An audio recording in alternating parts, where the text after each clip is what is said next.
The Storyteller by Saki.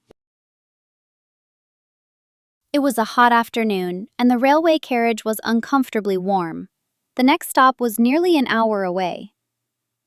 Inside the compartment sat a small girl, a smaller girl, a small boy, and their aunt. A bachelor sat in the corner opposite them, a stranger to the little group. The children were noisy and restless, and the aunt seemed quite unable to control them.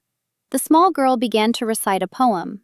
She only knew the first line, but she repeated it again and again in a loud, determined voice. The bachelor looked sharply at her twice and at the aunt once. The smaller girl started crawling along the seats and pulling at things. The boy kept asking endless questions about the cows and sheep in the passing fields, and his aunt gave tired, useless answers. "Come and sit beside me," the aunt said, "and stop bothering people." The children moved unwillingly toward her.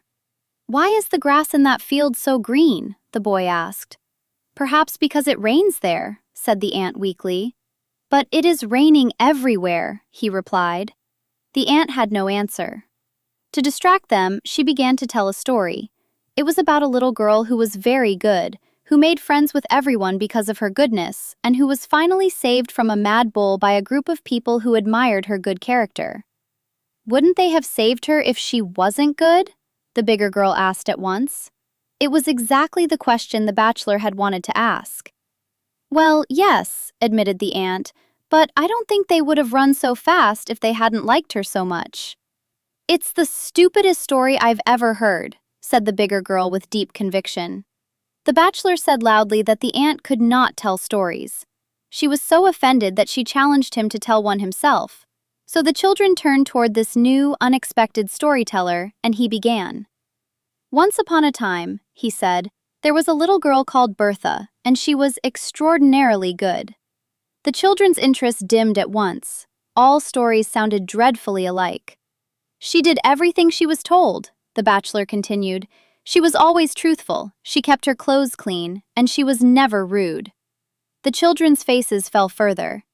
"She was horribly good," he added, and a flicker of interest returned. The word horribly applied to goodness was something new and pleasant. Bertha, he explained, was so good that she won several medals for goodness, which she always wore pinned to her dress. A medal for obedience, a medal for punctuality, and a medal for good behavior.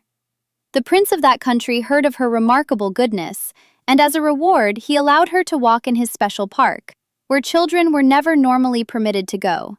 It was a beautiful park, but it contained no flowers, because the prince had once said that children were more precious than flowers, and so the flowers had all been removed. There were only goldfish, hummingbirds, and a number of little pigs that wandered freely about. Bertha walked happily through the park, delighted that she was so good that she had been given this special honor. Then a great wolf came creeping into the park, hoping to catch a fat little pig for its supper. The moment Bertha saw the wolf, she became terribly frightened, and she wished she had never been allowed into the park at all. She ran and hid in a thick bed of myrtle bushes, and the wolf came sniffing closer and closer. Bertha trembled so hard that her 3 medals for goodness clinked together as they knocked against one another. The wolf was just turning away, but it heard the clinking of the medals and stopped to listen. They clinked again, in a bush quite near him. He dashed into the bushes, dragged Bertha out, and ate her up. Every bit. All that remained were her shoes, some scraps of clothing, and the 3 medals for goodness. "Were any of the little pigs killed?" asked one of the children. "No, they all escaped," said the bachelor. "The story began badly," said the smaller girl, "but it had a beautiful ending." "It is the most beautiful story I ever heard," said the bigger girl firmly. "It is the only beautiful story I ever heard," said Cyril. The aunt disagreed completely. "A most improper story to tell to young children. You have undermined years of careful teaching." "At any rate," said the bachelor, gathering his things as the train stopped at his station, "I kept them quiet for 10 minutes, which is more than you were able to do."